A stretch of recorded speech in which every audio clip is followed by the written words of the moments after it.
Hello and welcome to part 4 of Taranto. Now, I'm going to do this slightly differently.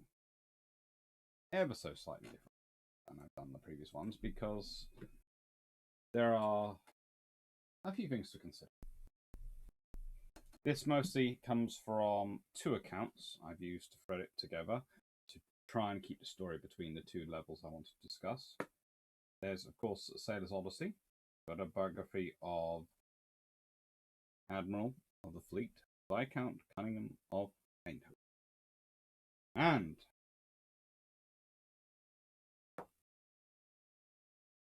John Wellham, with naval wings, pilot who took part in the operation.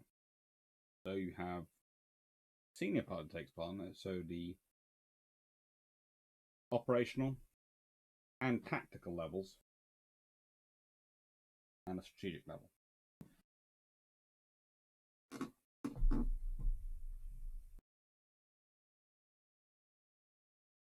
Now, I'm going to be reading a lot from accounts. I've got about 4 accounts picked out for this evening, and when this comes out for the live on the 11th of November 2021. So this is going to focus not on that so much as it is going to focus on giving a quick overview, an introduction for those who don't know the story. And actually, one of the fun things about Animal Cunningham's account is that he starts off with, "This often and well-known story doesn't need repeating, so I don't need to go into detail." But he still does go into a bit of detail. It takes up 2 pages in the book. At 6 p.m., Rear Admiral Lister in the Illustrious, supported by more cruisers and destroyers, was ordered to proceed in execution of previous orders for Operation Judgment. The Illustrious carried with her the high hopes and good wishes of the whole fleet, and just before she left, I signalled, by lamp, "Good luck then to your lads in their enterprise. Their success may well have a most important bearing on the course of the war in the Mediterranean." As may imagined, we spent the night on tenterhooks. The attack on Taranto has frequently been described, so I need hardly go into all the details. The attack was made in 2 main waves about 1 hour apart, each of 12 aircraft. That's how it was planned. Remember, the second wave only contains 9 aircraft because 3 have suffered from oil damage, and one of those also has to return because their fuel tank breaks off.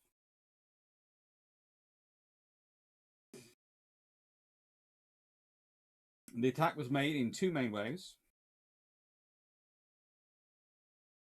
each of 12 aircraft, or 9, preceded by 2 aircraft dropping flares and bombs along the eastern side of the Mar Grande to silhouette the battleships against the glare and to make it easier for torpedo aircraft coming in from the southwestward. It was also hoped that these flares and bombs would serve to distract attention from the main attack, as would dive bombing attacks upon a line of cruisers and destroyers in the Mar Piccola.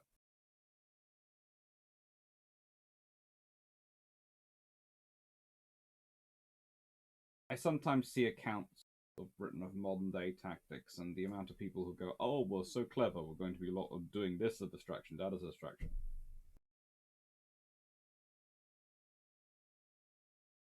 Dirty little secret. There are 2 professions which, for 90% of their work, rely on misdirection: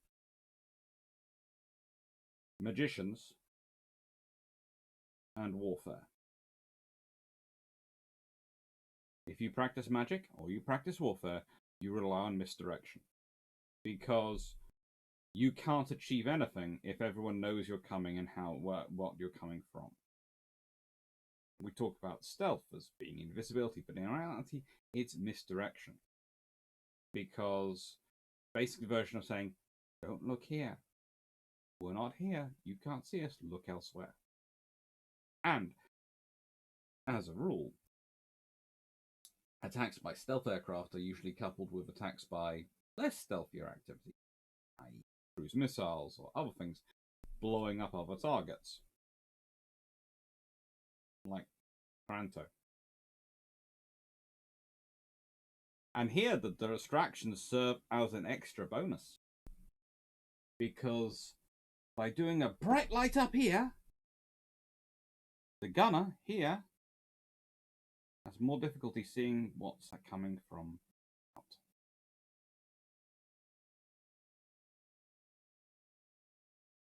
Because, have you ever noticed, if you look out into the dark, especially if you have a light behind you, one of those big lights, the darkest, most difficult point to focus on is not full black. It's not light. It's the fuzzy bit in between. And this is what the British are relying on. Fuzzy bit in between. And this is what is carrying it out. HMS Illustrious. The first of Admiral Henderson's armoured hangar carriers. Designed to be the fleet carrier. Designed to be able to keep up with a fleet and provide a constant rate of operations to protect the battle fleet and constant series of strikes. And this is why she's the size she is, this is why she's the shape she is, this is why she carries the air group she does. But on this occasion, she's launching an alpha strike. Yes, it's a two-wave alpha strike. But to be honest, the reason it's two waves instead of trying to go for one big wave is the size of Mar Grande and Mar Piccolo. The space inside Taranto. You don't want a whole lot of aircraft in there, especially when you consider that your primary strike attack weapon is the torpedo. If you have a lot of aircraft competing for the same space to make the same runs at the same stationary ships, they're going to end up bashing into each other or putting each other off, or maybe get knocked down by flak being aimed for another aircraft. Whereas what they managed to do by being divided into two waves is pick their way through.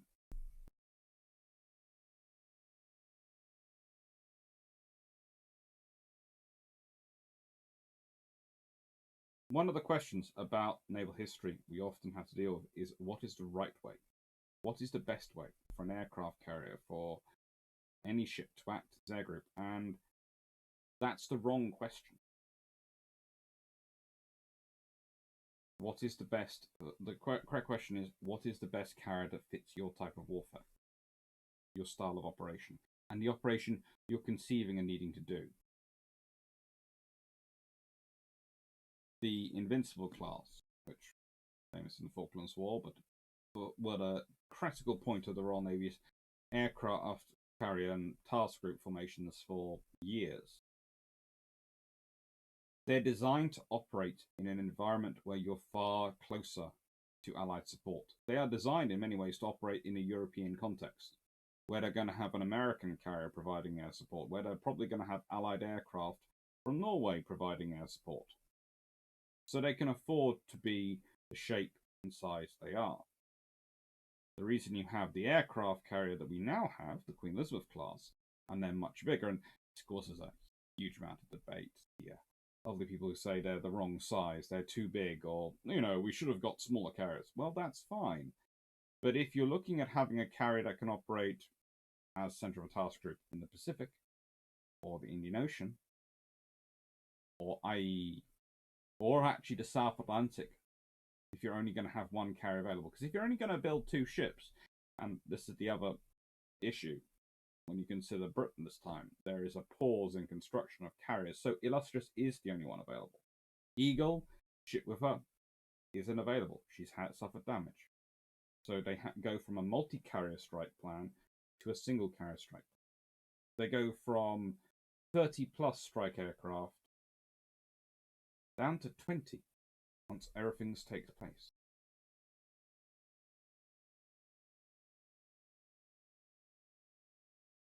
She still achieves it. She's carrying Fulmars, she's carrying Sea Gladiators, she's carrying Swordfish. This is John Willem. At 21:15 hours, we were told to man our aircraft. I climbed onto the flight deck to find E5H. My faithful E5B was languishing at Delia, I climbed in, setting myself on the parachute. My fitter and rigger strapped me in, gave me a pat on the cramped cockpit, pat on the helmet, and said, "Good luck, sir. See you in the morning." I hoped that they would. Pat Humphreys struggled into his cramped cockpit behind me. In a few minutes, the EDO's illuminated wands started to circle with the signal to start up our engines. The crew wound the inertia starter. As the revs were building and I set the throttle, then knocked on the two magneto switches as the clutch was engaged. With a cough, splutter, and a cloud of exhaust, and the engine fired, and I caught it on the throttle, settling in for a warming up. I checked the engine instruments, which all read what they should, then ran the engine to full throttle, switching off and on each magneto switch. The old Pegasus was running perfectly, so I reduced to a tick over and waited. He's one of the pilots from HMS Eagle who's transferred across. His preferred aircraft was judged less engineering sound than the others, and so he has a different aircraft. I could feel the ship building up speed and turning slightly into the fitful wind. I heard the leader's aircraft open up and roar down the deck. The aircraft handlers were doing their usual hair-raising act of ducking around the whirling propellers to pull the chocks away. When my turn came, I followed the EDO signals to taxi into the center line of the deck, held on to the brakes while the wings were spread and locked. Then, opening the throttle full and easing the boost override, I let the brakes go and started my takeoff run. With a ship's speed of 30 knots, airspeed rose rapidly. As we passed the island, and a quick glance at the SI showed it rising to 70 knots. We rose smoothly into the air, and I as climbed away in a gentle turn to port and reduced the revs. Normal climbing power. I looked above for the other aircraft, and Pat and I saw them at the same time. I slid into my slot formation as we continued to circle the ship. This is the second strike, and they actually circled the ship waiting for the ninth aircraft. But once it launches, it quickly finds its tank has dropped away, and so it turns around and comes back. Its tank is damaged. Later on, while flying, remarks this. It had become quite cold, but that could be expected in an open cockpit at 8,000 feet. I asked Pat if he was comfortable. He replied, as far as might be expected. I didn't envy him.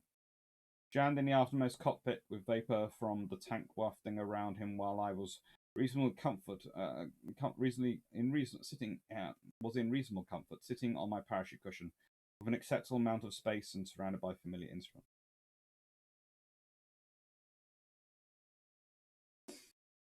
These are the forms of aircraft involved. You can see the central are the tanks, the long-range fuel tanks fitted in.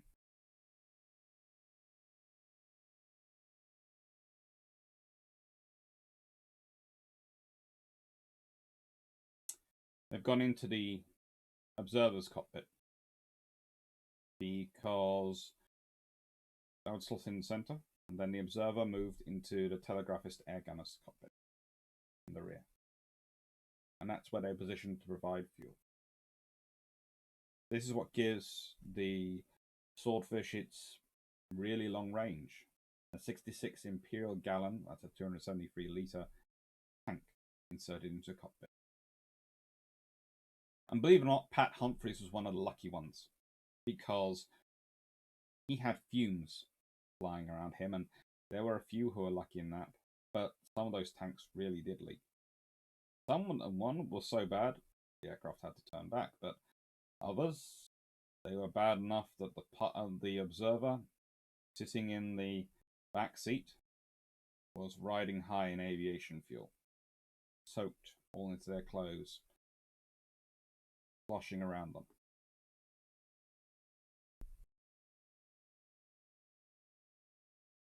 They would fly into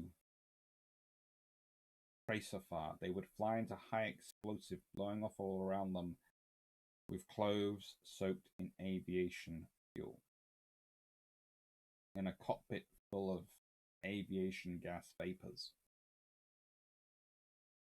Those are the same things which blow up aircraft carriers in World War II.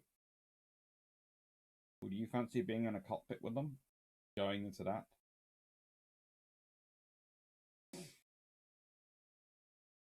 Bombs and flares torpedo. It fits.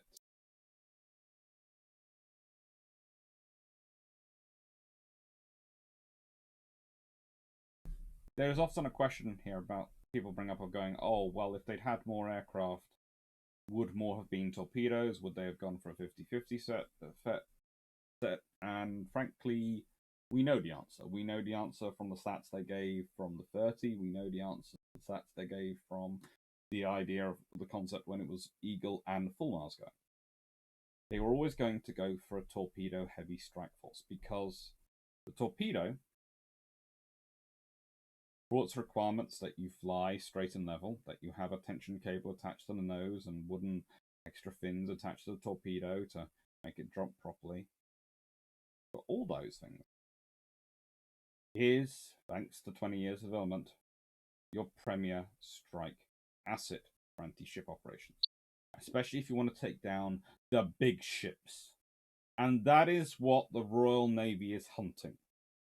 They are hunting the Italian battle fleet, which is, as I've said again in our videos, twice the size of the German battle fleet at this point.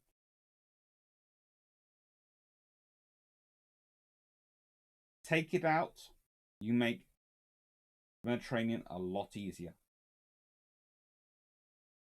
Why? Suddenly, what battleships do you have to use? If you've taken out the enemy's battle fleet, do their heavy cruisers count? Well, if you have a battleship, it doesn't matter what level battleship you have, but pretty much any battleship is going to be able to fight a battle crew, a heavy cruiser. You could have R-class battleships provide the cornerstones of your operations in the Mediterranean for the rest of the war. Nelson and Rodney, why risk them? Yes, they're large floating AA batteries, but why do you need their 16-inch guns when you're taking on Italian heavy cruisers? At best. Suddenly, the fleet you could have put in the Far East becomes different. The fleet you could have had available to fight Bismarck becomes different. The Royal Navy in Taranto are going battleship hunting. That's what they're focused on.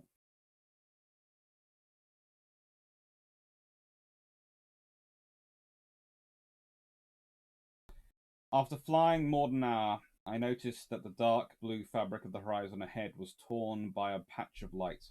I pointed out to Pat, who looked through his binoculars and said that it must be Taranto. But neither of us knew why it appeared to be floodlit. As we closed the land, the light seemed to flicker and pulse until when we were closer still, it began to look like a major firework display. With some horror, I realized what it was. AA fire. What were they shooting at? The first strike should have been well clear long ago. The loom of the land began to clarify, and our two remaining flare droppers broke away to our right, heading for their zone over the oil storage depot. There was a healthy fire burning over there, so someone in the first strike must have achieved a hit. That's the hope. A little bit later, he writes, I followed the leader as he gradually lost height. Suddenly there was a burst of light to the eastward as the first flare ignited, followed by others until they hung in the sky like a necklace of sparkling diamonds. They seemed to drive the Italians to even greater fury. The flak doubled in intensity, and the curtain of barrage below us now rose into a cone like a feathered headdress. Above us, high-angle AA was bursting in crackling puffs of smoke. If the tracer was 1 in 5, then there must be more metal in the air than air. My God, no one can fly through that. Shades of balaclava. In the increasing chaos, I lost sight of the other aircraft. No matter. Coordinated attack was not so important, as the targets were stationary. We must simply get amidst the battleships and do our own thing. Ahead, there seemed to be a partial hole in the flak, just where I wanted to be. I aimed for it, calling to Pat, hang on, I'm going down. Okay, do your worst. Good luck, came the reply.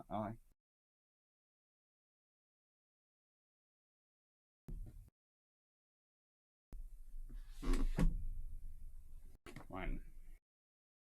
This up, I'm gonna take the actual account of the battle straight from his book.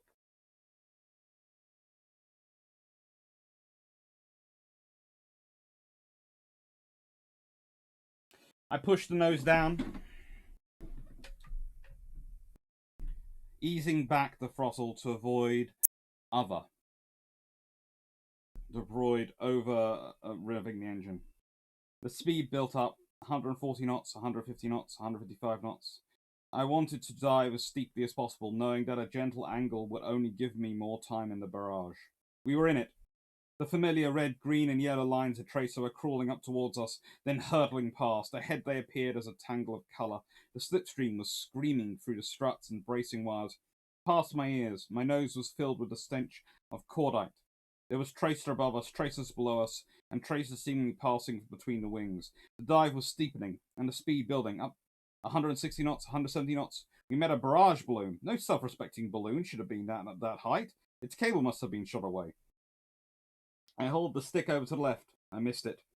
There was a tremendous jar. The whole aircraft juddered, and the stick flew out of my hand. Christ! I've hit the balloon cable. But the wings were still there. I grabbed the stick. It wouldn't move. We had completely cut off control. It was no time for this. I applied brute force and ignorance. It moved most of its travel to the right, but only partially to the left. Was it working the ailerons? No idea. I looked ahead. Bloody hell. We were diving almost vertically into the center of the city of Taranto. I hauled the stick back into my stomach. Where the elevators were working? They were. An elephant seemed to be sitting on my lap, but slowly we began to level out. But still curving round to the right. We were going to make it. Buildings, cranes, and factory chimneys were streaking past below us. Then we shot over the eastern shore of the harbour and were level over a black mirror speckled with a reflection of flames and bursting shells. I stirred the stick around and found that I had at least some sloppy lateral control. Airspeed? Far too fast to ditch if we had to, and too fast to drop a torpedo. I was determined to aim it at something after carrying the bloody thing all that way, and having a rather hairy dive, I'd be damned if I didn't do something with it. A quick glance around. To my right and slightly behind me was a massive black object covering most of the horizon, and having a vast castle towering above it. A battleship! I heaved the stick over to the right, putting us into a near vertical turn towards the target I thought. That was a damn stupid thing to do. She might not go back. She did. I levelled out after turning 180 degrees and pointing towards the great black hulk of the ship. Height okay, judging from the level of her deck. Airspeed dropping nicely. Angle of attack not ideal, but the best that I could do. Aircraft altitude for dropping a torpedo rotten. The only way that I could achieve a straight line was skidding with some left rudder and the right wing slightly down. Torpedoes don't like being dropped when not perfect level. There was surprising little flak around us. I was forced to revise this opinion. She was awake and had seen us. Strings of light prickled along her decks, and multiple bridges and grew into long coloured pencil lines drawn across the dark sky above us. She was giving us everything except her 15-inch guns, but thankfully she seemed unable to press the other guns low enough to hit us. Closer and closer we came, her decks ablaze with muzzle flashes, the superstructure towering above us. Look out! Don't get too close, those things have a safety range. I pressed the button on my throttle lever, felt the torpedo release, held straight for a couple of seconds, then threw the stick over into a vertical turn to starboard. Inevitably, after dropping a nearly 2,000-pound load, an aircraft rises, and E5H was no exception. We rose right into the ship's gunfire. I fought the sloppy controls to force her down, crying, "Fly, you bitch!" Poor thing, she was doing her best. There was another jar and shudder. We had been hit again. Hell's teeth! Leave me something to take home! Finally, I managed to push her down to skim the glassy surface, opening the throttle wide and knocked in the override. Careful, don't hit the water. Difficult to judge height over a smooth surface, particularly at night. Ahead was the Diego da Tilora with its balloons. I must avoid that if I could, but mustn't get too far to the right as there were more balloons over there. I edged over to the pass slightly to the right of Diego, which I hoped would take me clear of balloons on each side. I could see San Pietro. About 3 miles ahead, its batteries and those of the floating pontoons across the harbour entrance were still firing, were aiming towards the centre of the basin. Tracer from the battleship was passing over from astern of us and disappearing ahead.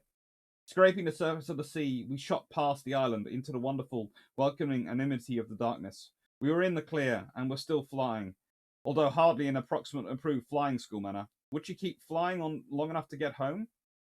I eased the nose gently upwards, took out the boost override, and adjusted the throttle to give me normal climbing revs and boost. She started to climb. I moved the stick gently in all directions and applied a little rudder in both directions. Everything seemed to be working, at least to some extent. But I could only keep a straight course with the starboard wing a few degrees down, and by applying some left rudder. She was behaving much the same as she had when I was trying to attack the ship. No well-behaved swordfish should fly like that, but if she was prepared to fly at all, I would not criticize too much. I swept my eyes over the dashboard. The engine instruments were showing no problems. Rev steady, boost okay. Oil pressure correct. Oil temperature a little high, but that was reasonable with the way that I had been treating the poor engine. Flight instruments were all over the place, showing wing down, skidding, and general lack of keenness for the aircraft attitude. This at least showed that they were working. It was as though we had been over Taranto for hours, but in fact it could not have been more than a few minutes. Since Pat was always the perfect observer who never interrupted when I was involved with things that needed my full attention, I had not worried about his silence, but I now felt a bit concerned, as I hadn't heard a word since we left the coast. I lifted the Gosport tube and called rather tentatively, "Are you all right, Pat?" There was a sound like heavy breathing at the beginning of an obscene telephone call. Then, "Yes, physically. What is your condition?" I assured him that I seemed to be functioning normally, and he said, "Oh, that's good. I thought you might have been might be as damaged that you have bent the aeroplane a bit." It wasn't my fault. It was the bloody eye ties.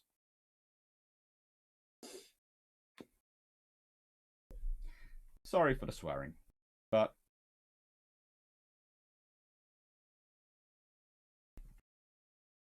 it's the account I use when describing these things. There are probably going to be many comments below these videos about the mythology of the swordfish.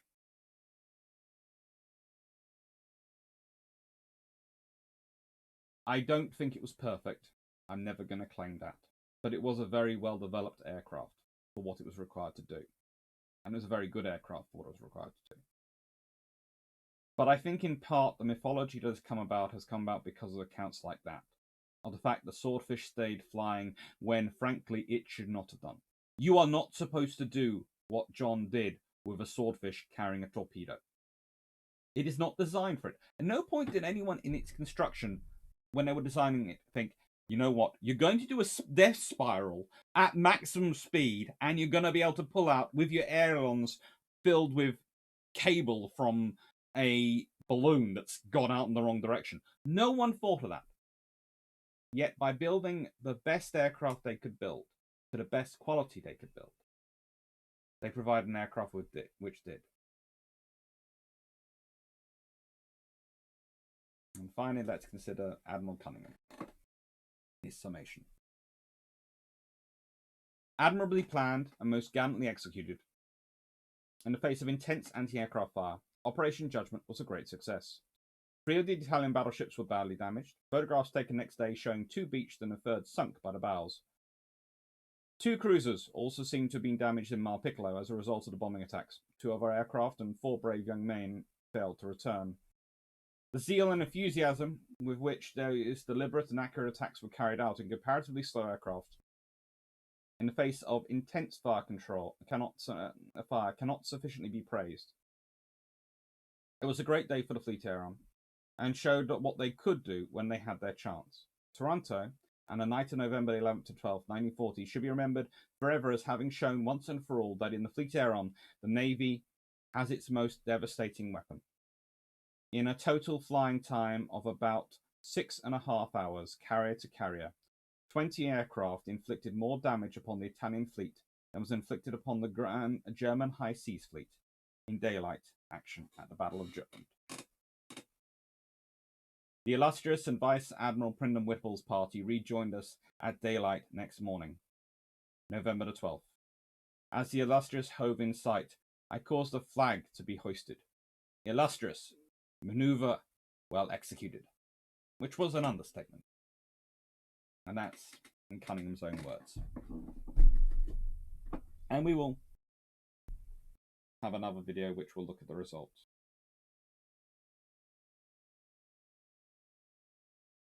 But this is one hell of a strike. And I know I don't swear that.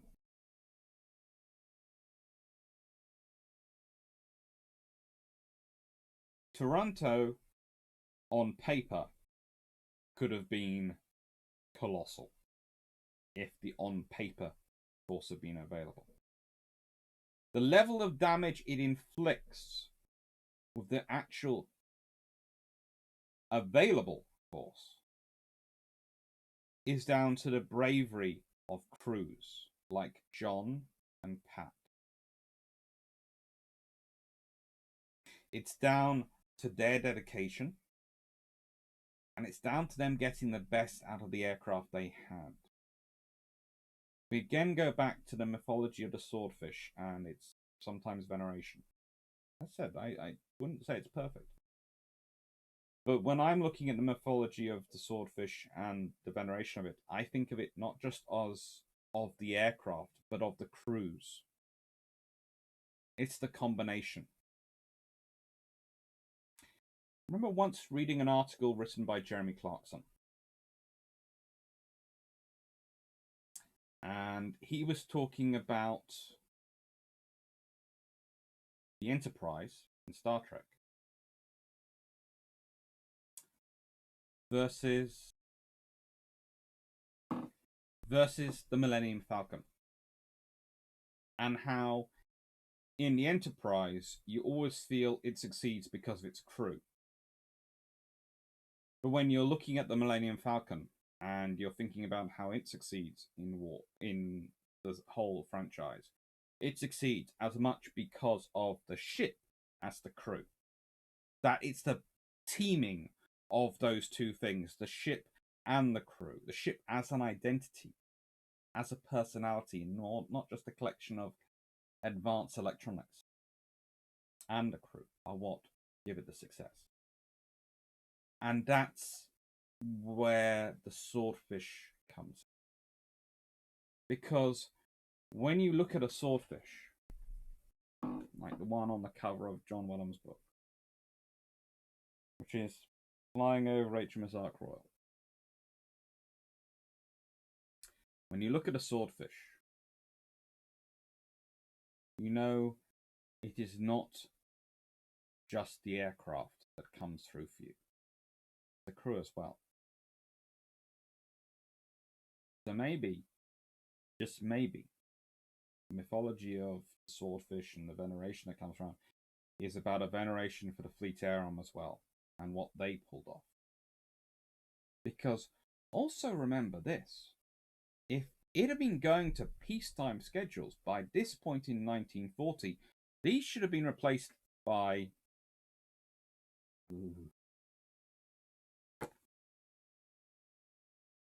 well, albacores, and which themselves were supposed to be only a short-term 2 years or 2 to 3 years coverage to get the Royal Navy from 1939 to 1942 before Barracudas were supposed to be coming into service.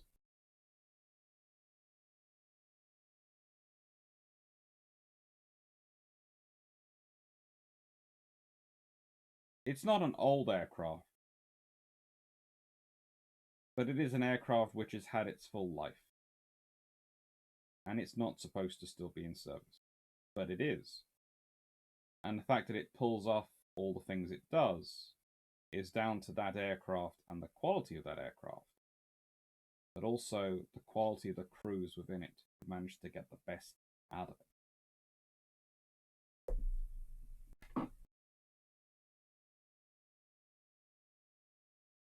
Next part will be the results and examining that. Take care, thank you for watching, and I hope you've enjoyed.